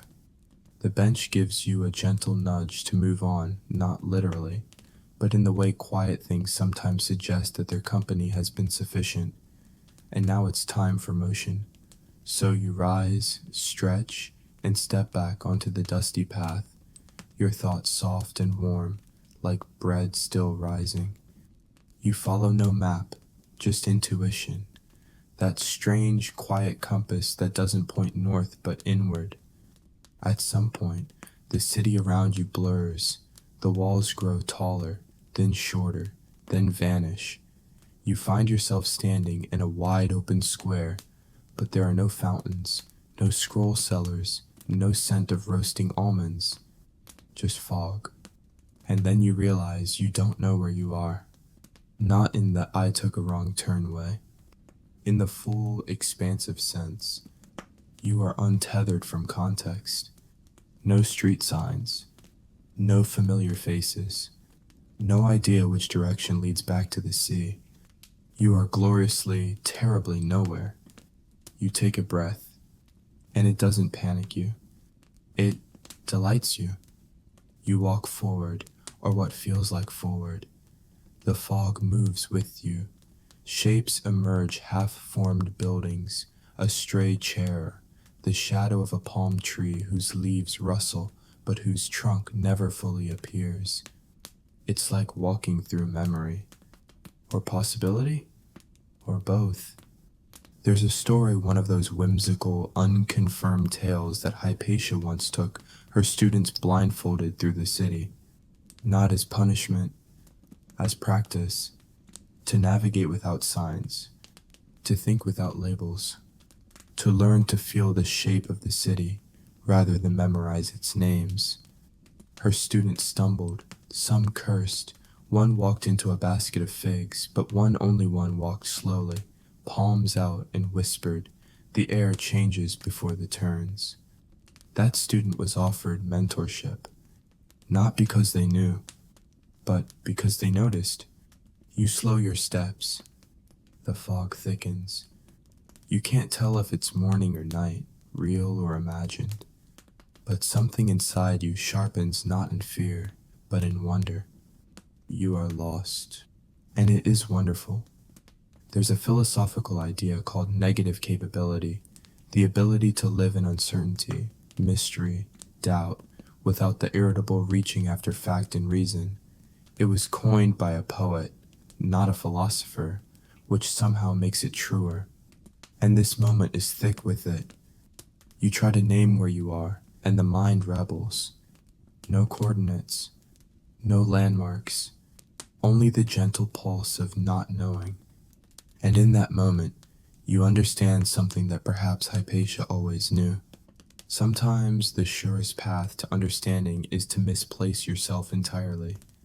Modern life doesn't allow much of that. We're surrounded by pins on digital maps, notifications, GPS breadcrumbs. We've optimized the art of never being lost. But something precious gets lost in always being found. Like mystery, like intuition, like that old strange sensation that maybe the world is bigger than your questions. The fog shifts again. A building appears not clearly, just an outline. You walk toward it, but as you approach, it vanishes again. Not rudely, just shyly, like an idea not ready to be spoken. You smile. You're not in danger. You're an invitation. This is the absurd compass. The one that spins wildly not to confuse you, but to remind you. You don't need to be sure. You just need to keep walking. There's a bench now again with the benches. They're everywhere in Alexandria, like punctuation marks in the sentence of your night. You sit, you breathe. The fog doesn't lift, but your chest does. Not knowing doesn't feel heavy anymore. It feels airy, like floating in thought, untethered to answer or destination. Somewhere in the mist, you hear a bell, not loud, not urgent, just present, like it's saying, yes, good, stay here a moment longer. And so, you do. Content in the blur, grateful for the drift, knowing somehow that the fog isn't hiding something from you. It's holding you, until you're ready to ask again. The fog lingers longer than expected. It softens everything, your thoughts, your footsteps, the distinction between one street and the next. You walk slowly now, not because you're unsure where to go, but because the not knowing is finally comfortable. Eventually, something new arrives, not as a sight, but as a scent. Salt, ink, charred wood. You turn toward it, and there it is again, the coastline. But this time, something's changed. The sea is further out now, the tide having pulled away like a curtain slowly opening. What's left behind is a sprawl of sand and stone, strewn with fragments, bits of scrolls, broken pottery, ink-stained fabric. It's as if the shoreline has been quietly hoarding Alexandria's forgotten thoughts. And now it's laying them out, like a child showing you their collection of interesting things. You step onto the sand. It's cool, damp, full of whispers. You kneel beside a piece of pottery no larger than your palm. It's curved, ash-colored, and along its edge you see a trace of writing, half a sentence, maybe less, something about the moon, or maybe morning. It's hard to tell. You set it gently aside, not because it's fragile, but because it feels like someone else's memory. Nearby, a scroll unfurled, soaked through, edges eaten by time. The ink has bled into wild shapes, like vines of meaning trying to grow even after the root is gone. You wonder, did Hypatia write this? Did anyone? Or is it just a story the sea invented, trying to imitate humanity? It doesn't matter. It's beautiful anyway. You walk further, every few feet, another relic, a cracked stylus, a coin with a face so worn you can't tell if it's a goddess or a merchant, a set of small ceramic weights, perfectly balanced, still carrying the dust of long-dead measurements. You feel like an archaeologist in your own mind. The past is all around you, not preserved in glass, but scattered, softened, returning to earth. You pick up a faded scrap of fabric, part of a robe. Perhaps there's a symbol sewn into the edge, a circle stitched in dark thread, incomplete, frayed. A symbol of what? Perfection, unfinished work, the soul. You fold it and tuck it into your sleeve, not because it's useful, but because it's lovely. There's a philosophical idea one Hypatia might have debated with her students on a day like this, that all things dissolve, that permanence is an illusion we wear like perfume comforting, but temporary. The Stoics said the sea always reclaims. The Epicureans said that's reason enough to live with joy. And the skeptics, they just laughed and took notes. You pause to look out at the water. It's far now, uncharacteristically shy. The horizon seems higher than usual, like the sky is bending forward to get a better look at what the tide left behind. And you begin to wonder, what of you is dissolving? What old ideas are being softened? What habits have eroded gently, without you noticing? What stories are you finally setting down, letting the ocean nibble at their edges? You kneel again, tracing circles into the wet sand, not because they'll last, but because you're here now. You think about how much we try to preserve. Photos, statues, data backups, monumental architecture. But Hypatia didn't build temples, she built moments. Conversations, diagrams, ways of wondering that weren't meant to be eternal, just meaningful. And maybe that's better. Maybe things don't need to last forever to matter. You press your palm into the sand, leave an imprint, and then watch as the next breeze smooths it away. Gone. But it happened. The sea inches closer again now, as if it, too, has remembered something. It touches the scroll.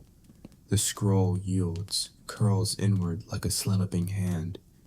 You smile, and walk on, letting the ink fade, letting the dust return to dust, letting the ocean have its say.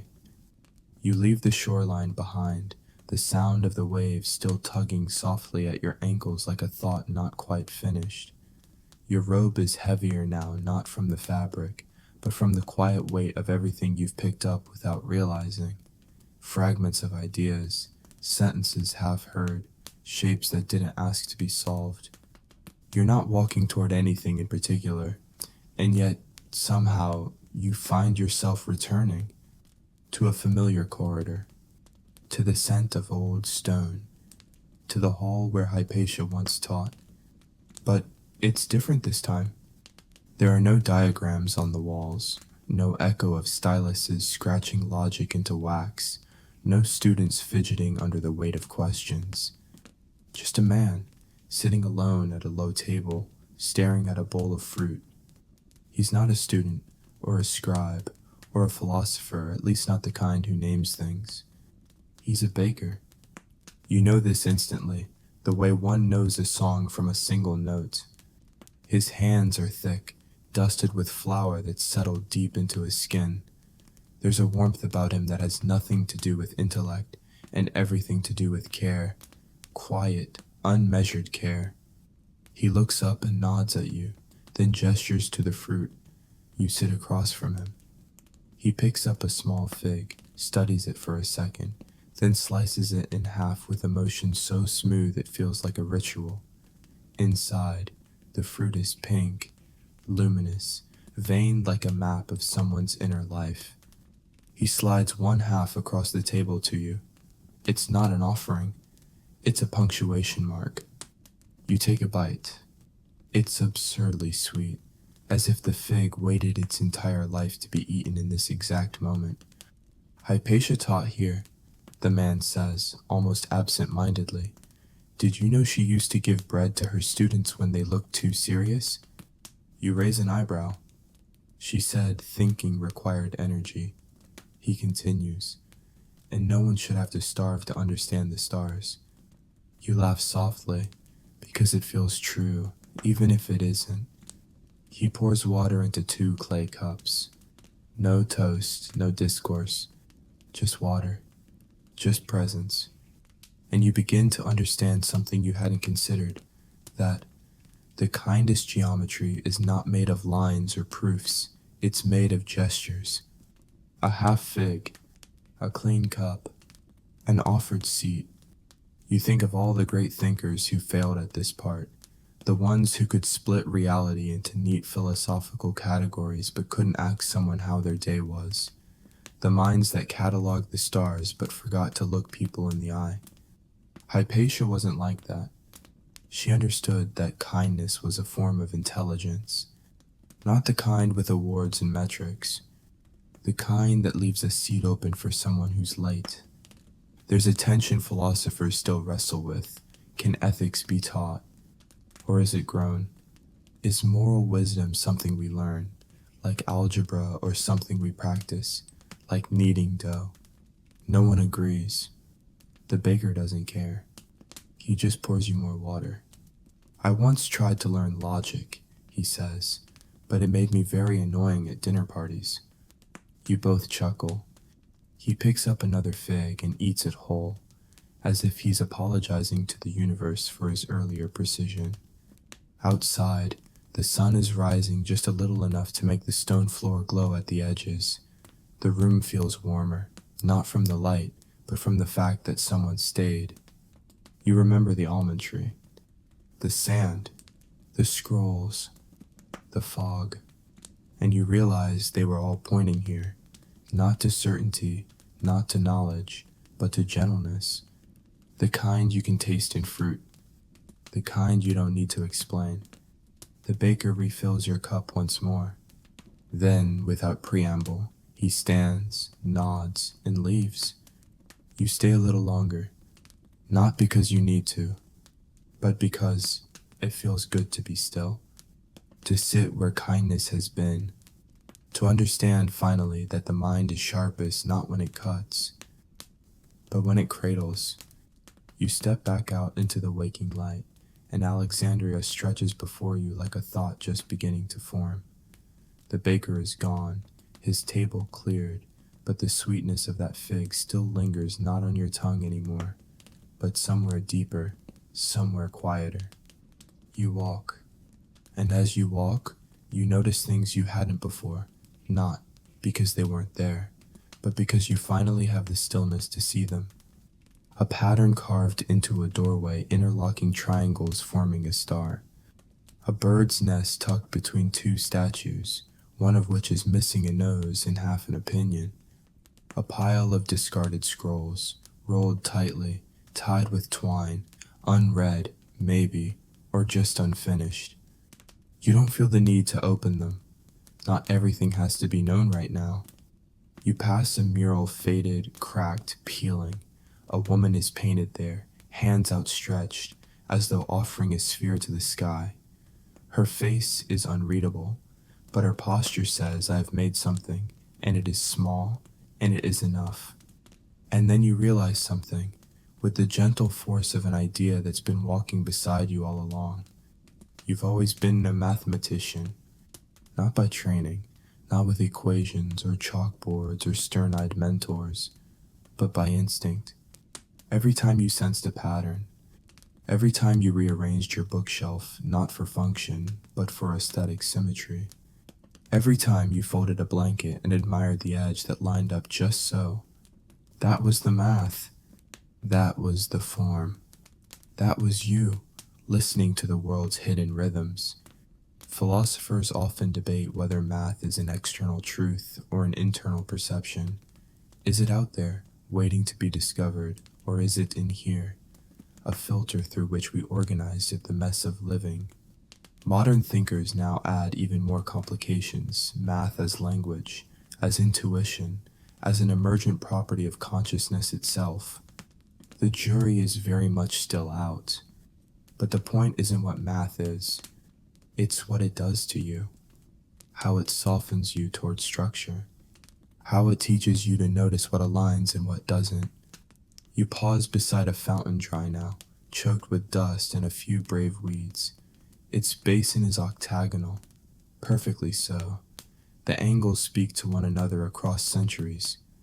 You run your hand along the rim, and you smile, because somewhere deep in you, there's a quiet satisfaction when things fit, even if it's just a stone against another stone, even if it's just two lines meeting at the corner of a thought. You sit beside the fountain. A cat appears, sits at your feet, and begins the complex arithmetic of deciding whether or not you are worthy of its lap. You pass the test, it climbs aboard. You stroke its fur with quiet reverence, as though it too is part of the geometry. Which, of course, it is. A spiral of tail, a triangle of ears, a heartbeat whose rhythm is the most ancient theorem of all I am here. And so are you. You think back to Hypatia, not the stern philosopher, not the tragic figure, but the human who probably did this exact thing once. Sat quietly, pet a cat, let the day unfold like a scroll she didn't have to write on. She wasn't always proving things. Sometimes she was just being, and in being, she was teaching. You glance at the cat. It blinks slowly at you, and you wonder, could there be any higher proof than this? That presence is real. That softness is a kind of knowledge. That symmetry doesn't have to be perfect to be beautiful. The breeze shifts. The cat leaves. You rise again, lighter this time, less burdened by the idea of becoming, more anchored in the truth of already being. A secret mathematician, a quiet thinker, a body that remembers the shape of kindness, even when the formulas fade. You find yourself in a strange part of the city, not strange in shape or smell or even silence, but in spirit. The buildings are slightly skewed, as if angled for better eavesdropping. Windows seem to blink, doorways lean conspiratorially inward. It's as if the city has stopped trying to be impressive and started trying to remember its dreams. And in the center of this peculiar square sits a lamp. Just one. It's old, rusted at the edges, and far too ornate for the simple job of providing light. But it glows anyway, with a lazy amber flicker that pulses like the breath of something living. Perched just beside it is an owl. Real statue both. Its feathers catch the light like bronze spun into dusk. Its eyes are enormous and very tired. It watches you without blinking.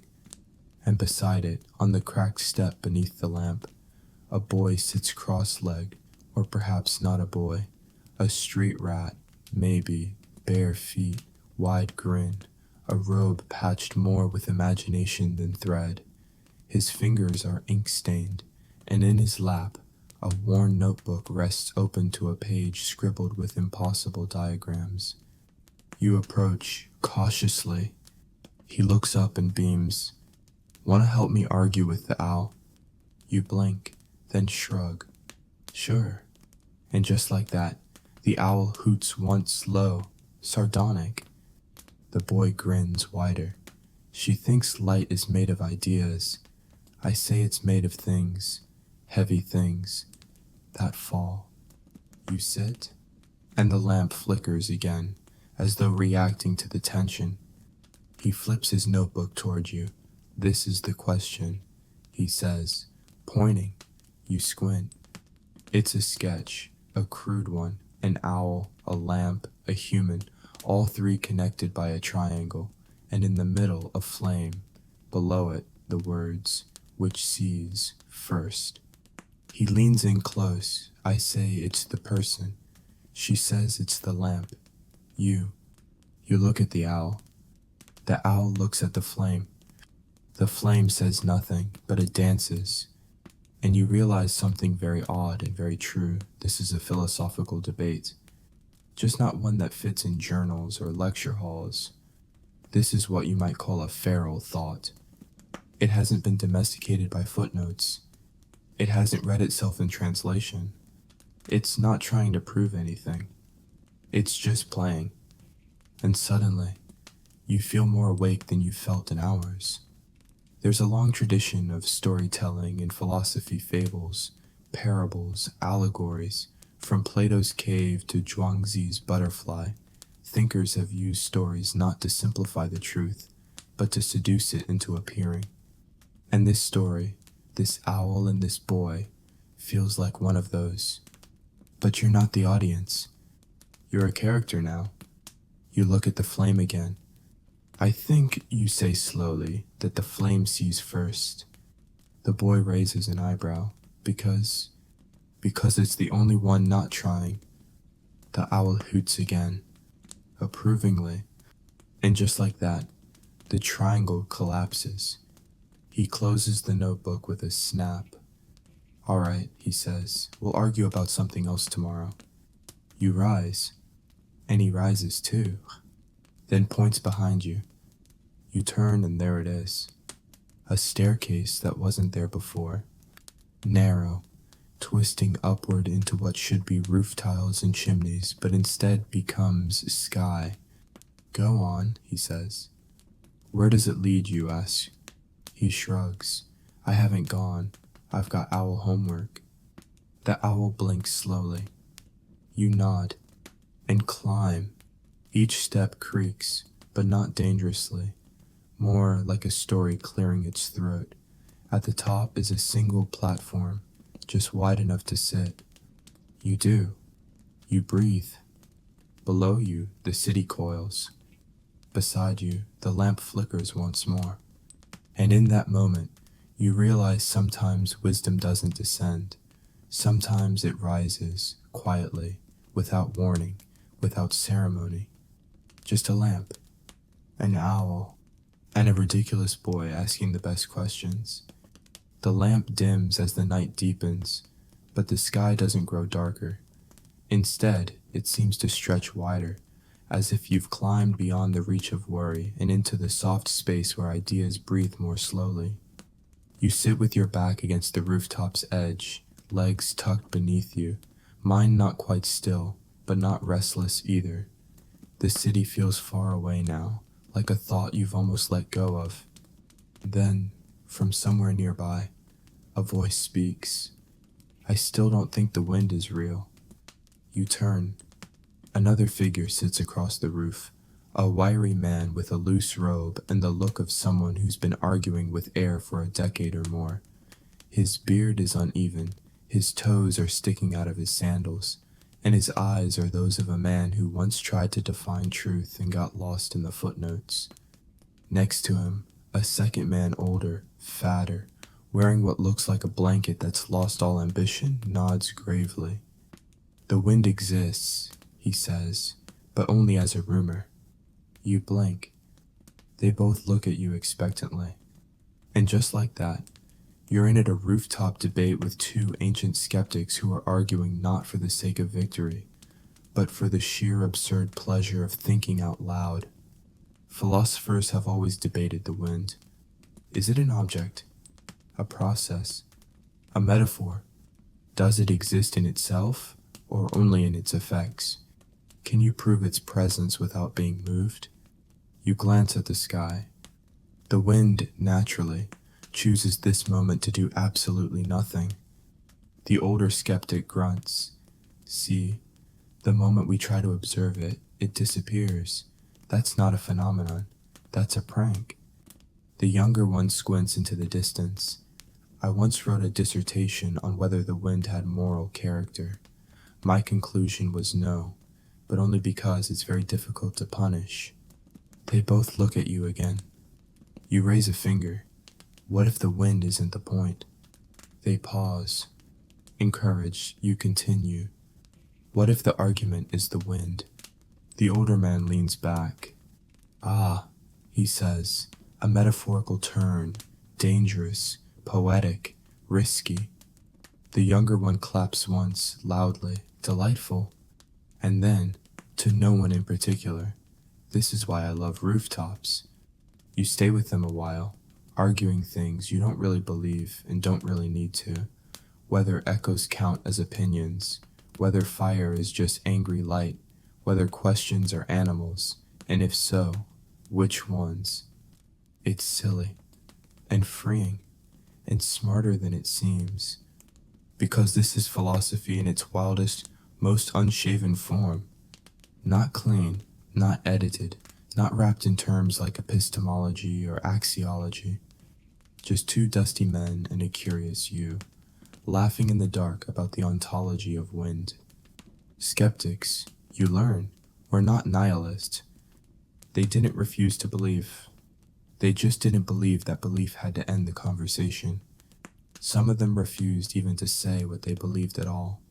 They lived with suspended judgment, like people who saw the entire buffet of truth and decided to just smell everything and walk away. The term was epoche, a kind of philosophical hush, the intentional bracketing of conclusions. It wasn't indecision, it was discipline. And in that, Hypatia found fascination. She wasn't a skeptic, not exactly, but she knew the value of silence, of letting a question breathe, of not leaping to the answer like it's the last fairy of the night. Eventually, the older man stands with a groan. I must descend. My joints are revolting. The younger one nods. Mine have already staged a coup. They depart, not downstairs, but seemingly into the walls themselves. You have no idea how they arrived, and even less how they left. And that, too, feels right.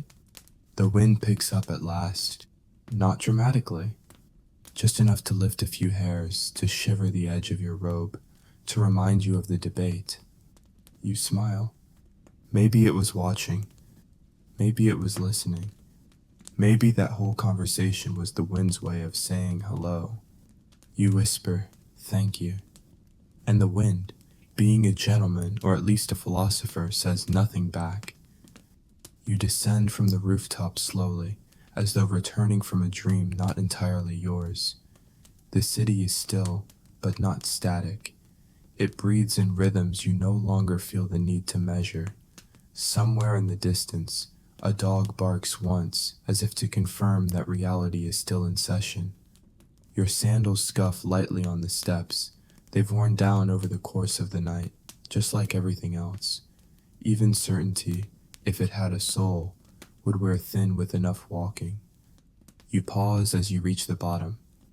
There's something strange about the sky now. It's brighter, yes, but not quite morning.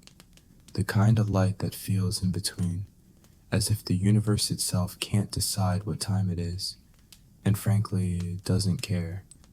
You turn a corner, and that's when you see it. A clock, or at least the idea of one. It's enormous, taking up the entire face of a sun-bleached tower, but it doesn't tick. Its hands are frozen at a time that makes no sense, both pointing sideways, as if shrugging. Below it, carved into the stone, are the words, "Time is a local custom." You laugh out loud, because of course it is. There's something oddly comforting about a broken clock this big. It doesn't lie. It doesn't rush. It simply is. And for a moment, you feel an immense release, like your body is unclenching from a schedule it didn't agree to. There's an old philosophical joke. What did the temporal realist say to the metaphysical nominalist, I'd argue? But I've got 15 minutes. You think Hypatia would have rolled her eyes, then whispered the punchline again, just for the timing.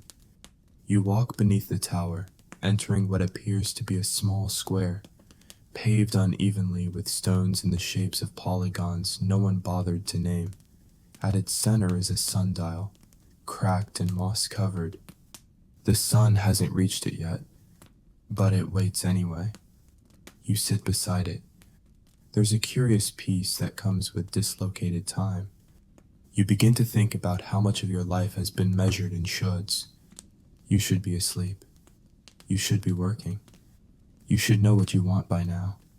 But the sundial says otherwise. It says, you are not behind. You are not early. You are here. Time, philosophers argue, is either an objective force or a human invention. Some say it's the fourth dimension, immutable, mathematical. Others say it's just the name we give to the sensation of change. Some physicists claim all of time already exists, past, present, and future laid out like a frozen map. If that's true, then perhaps this moment was always here, waiting for you to arrive, not on schedule, just eventually. And if it's not true, then all the better. because it means this moment really happened. You reach down and trace the edge of the sundial's base. Tiny inscriptions surround it, notations, maybe, or jokes, or regrets carved into the stone by students trying to pass time by contemplating it.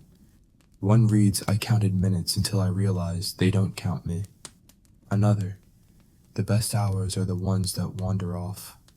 And in slightly larger letters, probably by someone who was very tired, "This is taking forever, and I love it." You close your eyes and listen to the rustle of fig leaves in a nearby tree, to the distant knock of wooden shutters in the breeze, to the quiet hum of your own heartbeat, still here, still beating time in its own peculiar meter. Maybe clocks are useful. Maybe they're also hilarious. A cosmic joke, trying to wrangle the infinite into a schedule. You open your eyes and look back up at the frozen clock on the tower. Still stuck, still unbothered, still perfect. And it occurs to you, maybe the clock isn't broken. Maybe it's just done.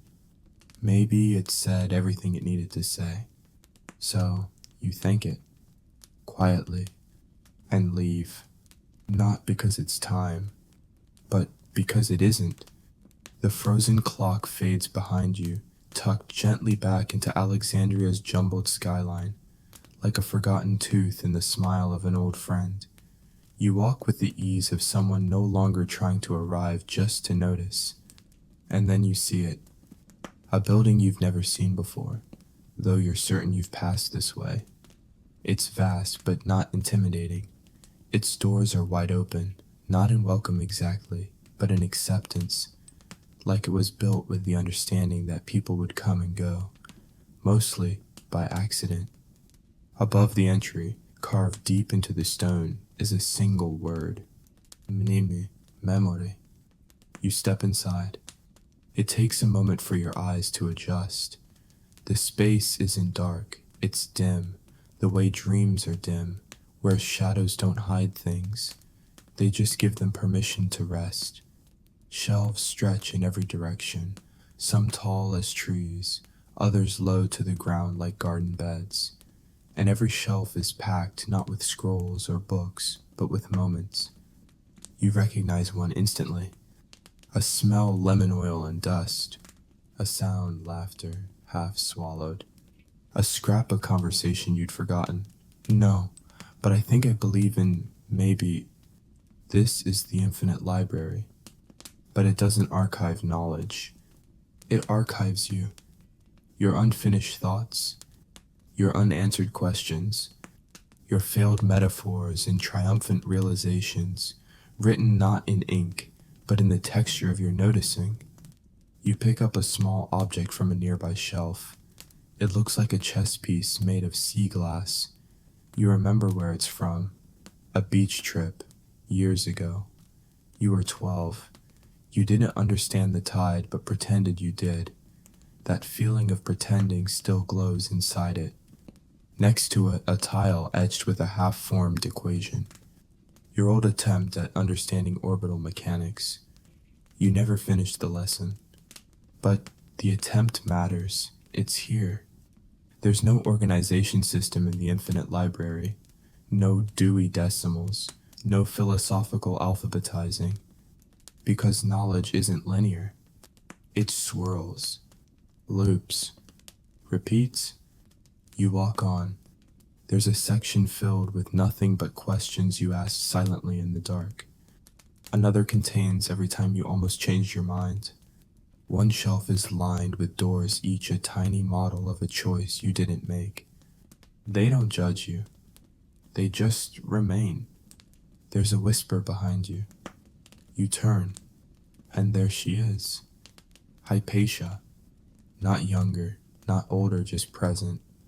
She walks beside you without ceremony, hands folded behind her back, eyes scanning the shelves with quiet joy. "This place is yours," she says. Her voice is warmer than you imagined, less formal. "But it's also everyone's," she continues, "because memory doesn't belong to the past, it belongs to possibility." You don't answer. You can't. She gestures toward a far corner. You follow. There's a reading desk. On it, a single wax tablet, blank. You look to her. She nods. You sit, pick up the stylus, and for a long, long time, you do nothing, because sometimes the first line is the heaviest.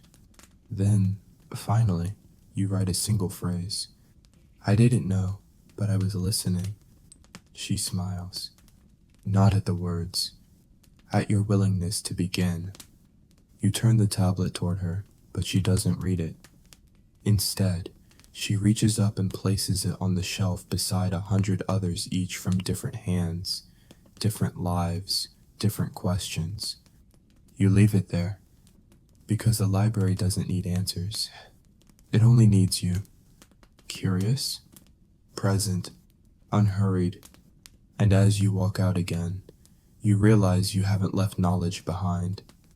You've become part of it. The sun is just beginning to spill across Alexandria when you step back into the street, soft and golden, as if the sky itself has been thinking all night and now wants to share its conclusion. Warmth. The city looks different, not because anything has changed, but because you have. Every step feels intentional now, not in a grand, dramatic way, but in the way a hand reaches for a cup without needing to look. You're at ease with yourself, or maybe just with not knowing yourself completely, which is, as it turns out, the same thing. A breeze catches your sleeve. You turn instinctively, and there she is. Hypatia. Just once more. Not in a lecture hall, not behind a podium or a chariot or a curtain of smoke. She stands in a garden tucked behind a crumbling wall, the morning sun catching on her robe. It's not white today, but a deep, soft blue, the color of twilight reconsidered. She's holding a scroll. Not reading it, just holding it. Like a question she hasn't decided to ask yet. You approach, but don't speak. There's no need. She gestures to the bench beside her. You sit. She unrolls the scroll.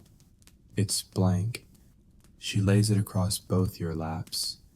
Then, without looking at you, she says, "What would you prove if you didn't need to be right?" You don't answer right away, because that question, like her geometry, asks something more than an answer. It asks for stillness, for inwardness, for that brave, terrible, wondrous act of thinking without destination. She takes out a stylus and begins to draw. A line, a spiral, a small curve that reaches for the edge of the page and then stops. She hands the stylus to you. You hesitate, then add a mark, not perfect, not symmetrical, just yours. She nods. Together, you draw a shape that isn't a circle, isn't a square, isn't a triangle. It isn't a thing at all. It's a gesture, an unfinished idea made visible. You pause. She picks up the scroll and holds it up to the sun. The shapes glow through the parchment like shadows that haven't decided what they want to be. Everything I ever taught, she says quietly, was unfinished. You glance at her. She's not sad. She's satisfied. Students always ask for certainty, she continues, but what they need is permission. You nod. You've needed it too. Permission to wonder, to doubt, to not conclude. Philosophers still debate whether truth is something final or something tending toward finality, whether it's a point or a path. Hypatia never chose, or maybe she chose not to choose. You ask her something, finally. Do you still believe in the proofs? She smiles, then tilts her head and replies, only the ones that leave space for silence. She stands, the scroll still in her hand. She walks to a low wall and tucks it into a crevice near the base where roots might find it, not to preserve it, but to offer it to the soil. Someone will find it, she says, or they won't. Then, turning to you, she adds, and either way it meant something. You want to thank her, but the moment has passed. She's already walking away, and in that walk, that quiet, graceful step into the growing light, there is more philosophy than in any book you've read. She doesn't look back. She doesn't need to. She knows you saw her, and now, maybe, you see yourself, not as a disciple, not as a thinker, just as someone willing to be present with a question. The scroll is gone. The bench is warm. And in the sky above, the clouds begin to drift into formations that almost resembled the shape you and she drew together. But not quite, because the shape wasn't meant to be finished. It was meant to be felt. You remain in the garden after Hypatia vanishes from view, not in a burst of light or a grand finale, just a gradual softening, like dusk choosing not to arrive. The bench still holds the echo of your weight. The scroll she placed in the wall rustles faintly in the breeze, a whisper with no language. You close your eyes, just briefly, to listen. And what you hear is astonishing. Nothing.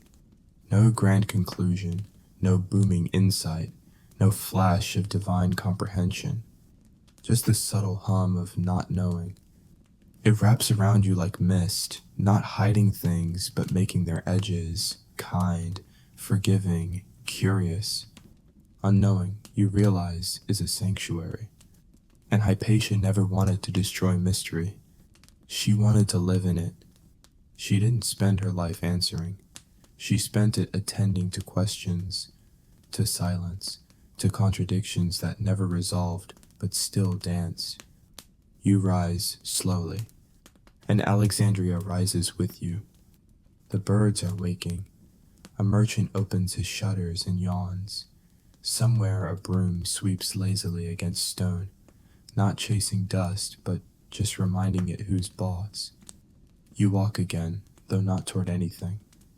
You pass by familiar places now layered with unfamiliar meanings. The courtyard with the almond tree seems to bow slightly. The bench near the sundial offers you a wink. Even the cracked tower clock frozen in its sideways shrug feels less broken now. You are no longer looking for Hypatia, because now you understand. She was never a destination. She was an approach, a way of being with things you don't fully understand, with people, with paradoxes, with yourself. There's a moment small, but weighty where a breeze stirs and lifts the edge of your robe. You stop. The air smells of chalk and figs and something more delicate humility. Philosophy is not about being right. It's about dwelling in the shape of a question long enough to let it change you. There's a phrase from somewhere lost to memory, but vivid now. To think deeply is to live patiently. And Hypatia lived deeply. She didn't flinch from ambiguity. She didn't armor herself in answers. She welcomed contradiction like a guest at her table and served it tea. So now you do the same. You carry this night, this journey, this woman's quiet fire not as gospel, but as gravity, a pull toward gentler thoughts, slower speech, better questions. And when the city finally brightens, when the light softens the outlines of stone and scroll and sandal, you pause for one last moment.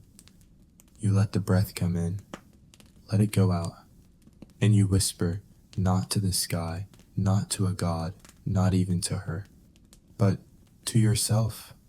I don't know, and I don't need to. Then you smile, and you walk, and you begin. Now the city has softened completely. The stones are warm, but not demanding. The breeze carries no questions. Even the sun seems slower now, reluctant to rise too quickly as if it, too, has been listening all night.